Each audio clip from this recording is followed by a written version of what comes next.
Hi friends, today we will be studying the payment and clearance system of bankers' checks. Check is a type of negotiable instrument which guarantees the payment of money. The check has three parties, that is a drawer, a drawee and a payee. Drawer. Drawer is the party who draws the check upon a specified banker. He is the maker of the check. He is the account holder who draws the check for drawing money from his bank account. He is the person who issues check directing the bank to pay a certain sum of money to the certain person or to the bearer. Thus, the person who signs the check is known as a drawer. Drawee. Drawee is the party upon whom the check is drawn. It is the party to whom the drawer gives order to pay the amount to the person named on the check or his order or the bearer. When the bank follows the order and pays the amount of the check, then the check is said to be honored. In case of the refusal of the order, the check is said to be dishonored. Payee. The payee is to whom the check is paid. In this check transaction, there are two bankers involved. They are the paying bank and the collection bank. The paying bank. The banker on whom the check is drawn should pay the check when it is presented for payment. It is obligatory by section 31 of the Negotiable Instrument Act.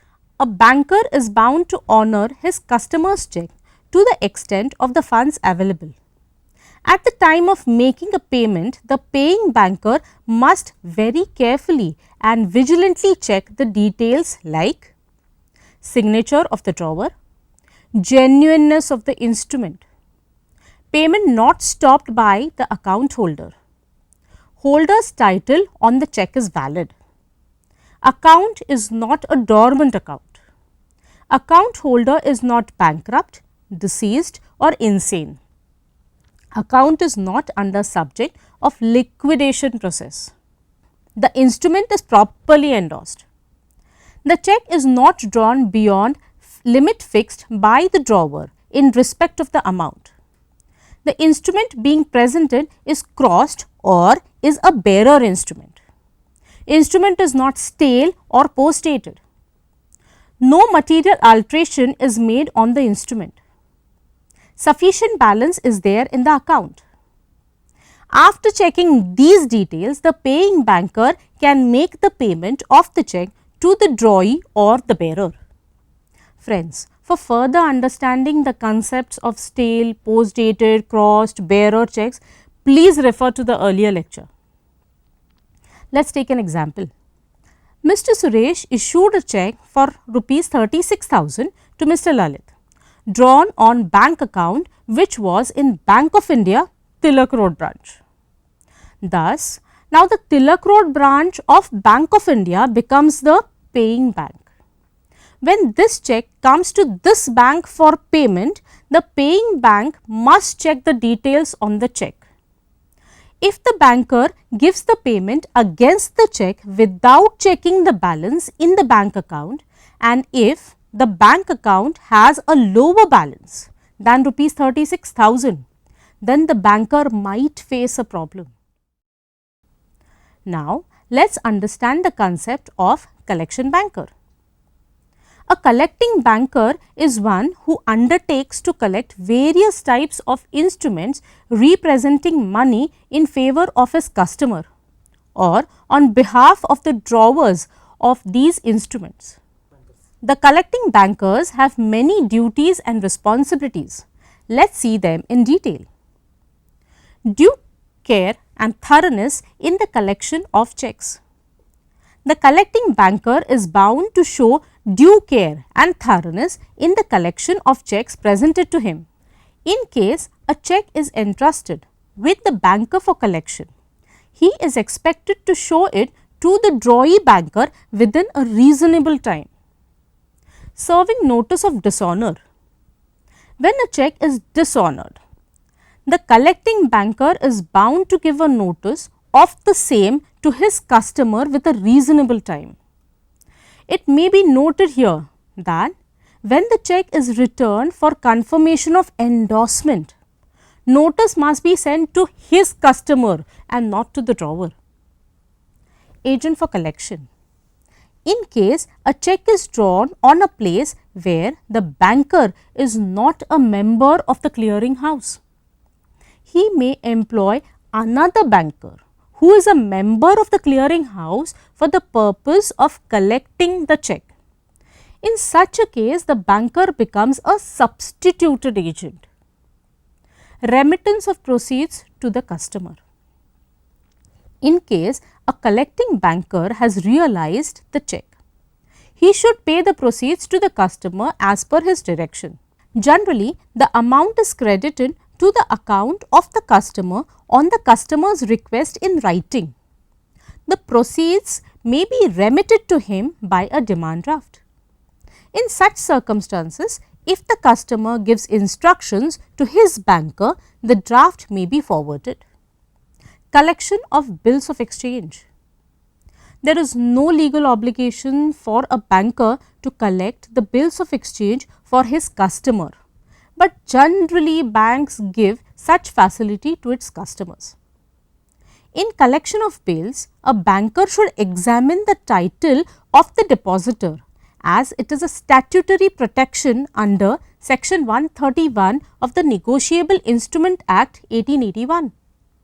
Friends, now let us talk about the concept of negligence for a collecting banker. Negligence means failure to take care of some duties. So, let us see what can be the conditions when the collection banker fails to take care of some duties. Some of the acts under negligence are protected, while some of the acts are not protected. The collection banker is protected means it is not liable to pay the true owner of the check. If the check collected is faulty instrument and the collection banker fulfills these given conditions. The check he collected is a cross check. He collected such cross check only for his customer as an agent and not as a holder for value. He collected such cross check in good faith and without negligence. But in many other conditions, the collection banker does not get any protection, which means that he is liable to pay the true owner of the check due to negligence made. Some of the conditions where protection is not given to the collection banker are: opening of a bank account without satisfactory references and introduction, crediting the proceeds of the check to an endorsee with irregular endorsement, crediting the proceeds of the check to the personal account of the director, partners or any other employees when it is payable to the company, crediting the proceeds of the check to personal name of the official when it is payable to a government agency, autonomous body or corporation, crediting the amount of the check to a personal account which is drawn by an agent on behalf of its owner. When the customer depositing the check is of little means and the check deposited suddenly is of a sizable amount and the banker credited the proceeds there without making proper inquiry. Example: it is a savings account of Mr. Mistry and he has never got a credit balance in his account beyond an amount of rupees 5,000. But there is a check deposit of rupees 80 lakhs. Then it is an ethical duty of the banker to inquire about the source of the check. Check drawn by customer is dishonored very often and the crediting such account with the proceeds of collecting check without making an advice. Example: if the check drawn by Mr. Karim on his saving account are often dishonored and his account is credited with a check deposit of rupees 50,000, then it is the ethical duty of the banker to tell him to issue checks only with the available balance in a savings account. if the cross check is collected and the banker credits the proceeds to the other account. Let us take an example. The bank received a check from Mr. Sajid, which was endorsed to Mr. Malik for rupees 75,000. The endorsement instructions were written in Urdu, but Mr. Javed told orally to the bank manager that the check was endorsed to him. Now the question arises, was the endorsement to Mr. Javed just? Will this endorsement be considered as negligence of collection banker? If we analyze the case, in this case the holder of the check is Mr. Sajid. He endorsed the check to Mr. Malik, but while endorsing the check, the instructions of the endorsement were written in Urdu. Now the bank manager did not know how to read Urdu, so was unable to read the endorsement instructions. Thus, the bank manager relied upon the oral confirmation of the third party, Mr. Javed, that the check was endorsed to him. Problem in the case is the collection banker endorsed the check without referring to the instructions written on the check, but the banker only referred to the oral confirmation of the third party, endorsing the check and paid the amount. The solution to the case will be, now in this case, this will be treated as a negligence of the banker under section 131 of the Negotiable Instrument Act 1881, where he did not confirm the written instructions. Thus, the banker is liable to pay the amount of the check to the true owner. Now friends, let us see the concept of clearance of check. Check clearing is a process of moving a check from the bank in which it was deposited to the bank on which it was drawn, and the movement of money in the opposite direction. First, we will see the paper based clearing system which was being followed few years before. It is an open check, then the payment is received at the counter of the bank. Payment of a cross check cannot be made over the counter at a bank. It can only be credited into the payee's account. An order check is payable only to a particular person. There are many concepts used in the clearance system. Let us see them one by one. Clearing house. Each bank sends its representative to the centralized place called as the clearing house to exchange checks drawn on each other. The Reserve Bank of India (RBI) acts as a clearing house. The State Bank of India (SBI) may act as clearing house in cities where RBI offices are not present. Local check. In this case, both the issuer and receiver banks are in the same city. Net settlement.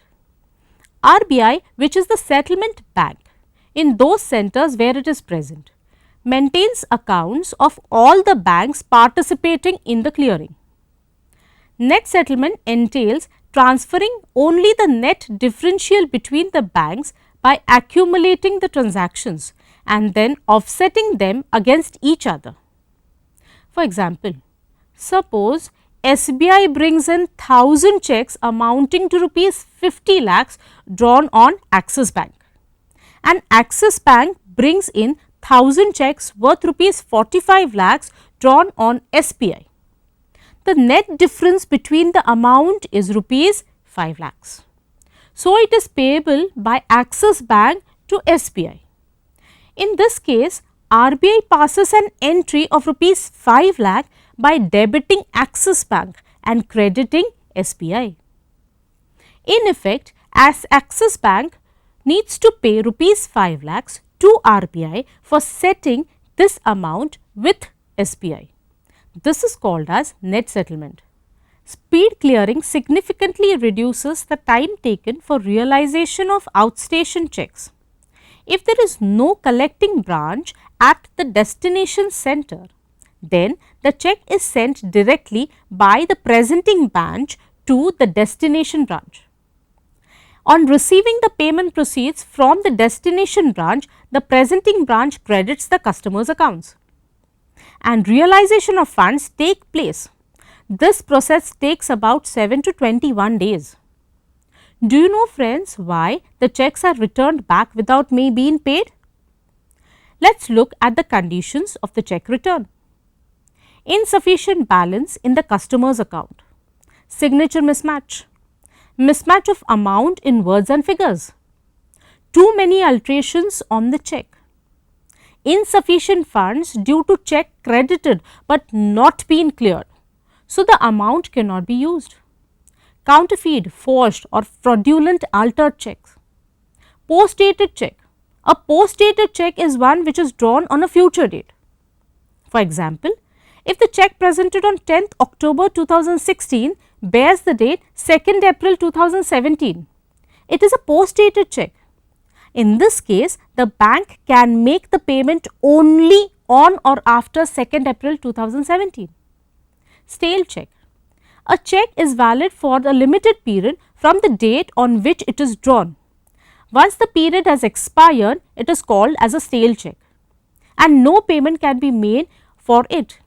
In India, after 1st April 2012, checks, drafts, pay orders, etc. are valid for 3 months from the date of issue. Mutilated check. A check that is torn into 2 or more pieces is termed as a mutilated check.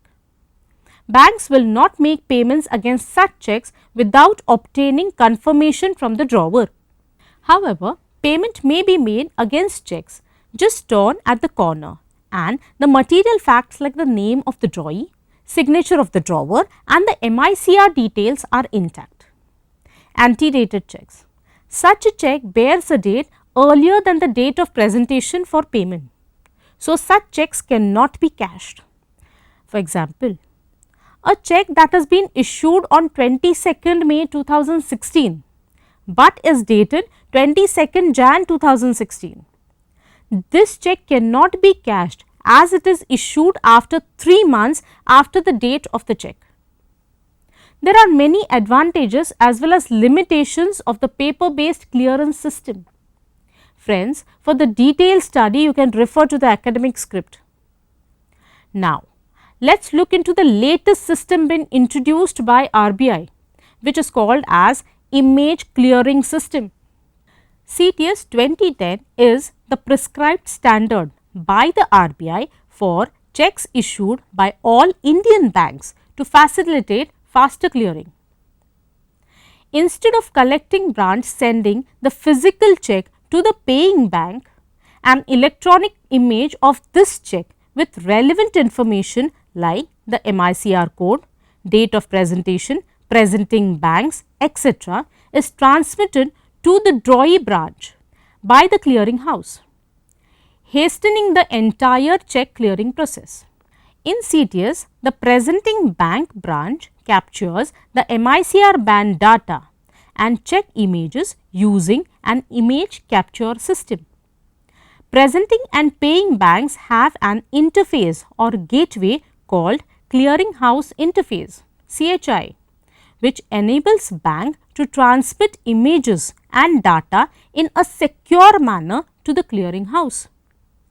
The presenting bank sends this digitally encrypted and signed data with captured images to the clearing house, where this data is processed. A settlement figure is arrived at and the images and data is routed to the paying bank. This is called presentation clearing. The drawee banks received data and images for processing the payment through their CHIs, which also generates a return file for instruments that are unpaid. This is called as an image based clearance system. For supporting this type of clearance system, RBI gave a deadline for all banks to ensure that all non-CTS 2010 standard checks are withdrawn and replaced with CTS 2010 standard checks. This deadline was on 31st July 2013. Non-CTS 2010 standard checks that will be presented beyond the extended period will continue to be accepted, but will get cleared only at less frequent intervals. Fresh CTS checks are issued to all the post-dated checks which were previously issued. The only changes customers need to incorporate while using the new checks are: use image friendly dark colored inks while writing the checks, avoid alterations or corrections, and if inevitable, use a fresh check. CTS 2010 standard checks have been introduced in the country to standardize checks issued by banks and to reduce incidences of frauds. A new check format must display these security features. A bank logo must be printed in invisible ultraviolet ink, and branch address along with IFS code printed besides it on the top of the check. A photocopy of the check should display a pantograph below the account number that reads void copy. Check printer deals with CTS 10 must be displayed on the left side of the check. A new rupee symbol should precede the amount in figures field. The name of the drawer must be mentioned on the bottom right side of the check. Some other security features include date in days, month, year format in boxes. Watermark CTS India to be visible when the check is held against a light source. Some benefits of CTS are: quicker clearance and settlement process with shorter clearing cycles and faster credit of money into an account. Reduces cost of storage as electronic storage is considerably cheap.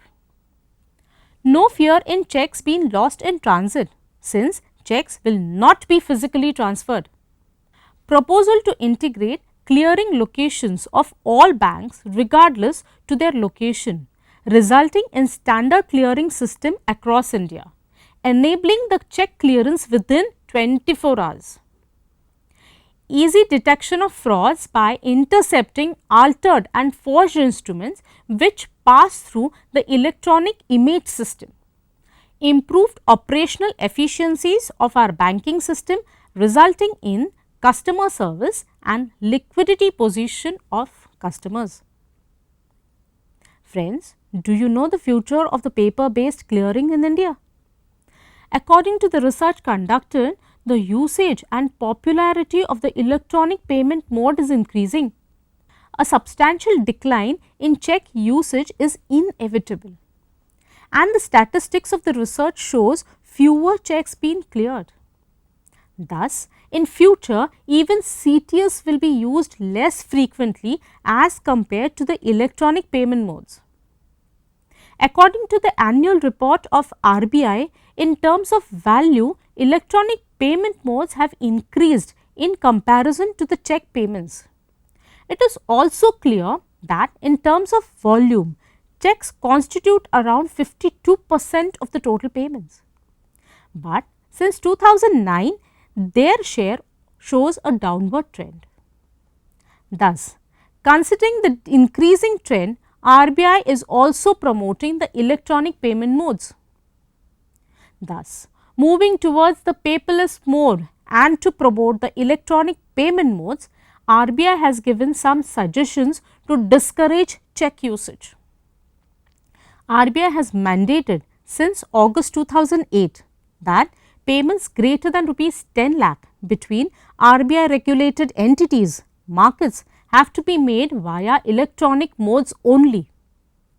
Free checkbooks are to be kept to the minimum, and charges levied upon this fixed number depends on the customer's check usage history. Ensure that the decrease in check usage does not lead to an increase in cash transaction. Frequent high value cash withdrawals may also be charged. Widespread awareness of accessibility of electronic payments. I hope friends you have understood the concept of paying and collecting banker. Thank you friends, and thank you for being patient listeners. Bye friends.